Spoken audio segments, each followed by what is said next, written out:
If you want to see the immediate local effects of a government shutdown, look no further than the Michigan National Guard. Thousands of federal civilian workers here in San Antonio showed up to work yesterday, only to be told to go back home. 6,000 people work at that Denverville Federal Center. We don't exactly know how many of them were furloughed. That's because our point of contact there, who we would get that information from, has been furloughed. Can't speak for every government employee in the country, but we work really hard at my office, and so it's really hard to see everything that we do have to get put on hold. So right here we're at Pops, right here in Millington, Pops' Bar and Grill. The owner says 60 to 70% of her business comes from people who work on the base. The French press tells us some of the regulars came in and told them in person that, hey, I'm not going to be at work for the rest of the week. I don't know when I'm going to be back here. Therefore, I'm not going to be coming in for coffee in the morning and lunch in the afternoon. Our local Army and Marine bases are feeling the effects of the government shutdown. Fitness centers, bowling alleys, commissaries are some of the places closed right now. We've been telling you about the gorgeous forecast for your work week in the first half of the weekend, but if you're thinking about taking advantage of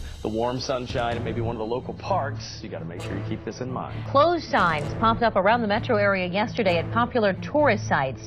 One can be seen at the door of the French Quarter Visitor Center. The gates right here of the Chalmette Battlefield, as you can see, are also locked. The Oregon Inlet Fishing Center in Manio, North Carolina, is now closed until the shutdown is over. National parks like Yorktown Battlefield are closed to visitors too. Visitors are being turned away from Merritt Island National Wildlife Refuge and the Canaveral National Seashore. Campers at 40 parks will start getting kicked out tonight. That's because the Army Corps of Engineers runs those parks and they must close because of the shutdown. That stopped work, including on the Maven spacecraft, but the shutdown could delay the launch big time. If Maven isn't ready by early December, it will have to wait until 2016. The shutdown is said to be costing an estimated $300 million per day in lost wages and productivity. Well, that brings us to our question of the day. How is the government shutdown affecting you?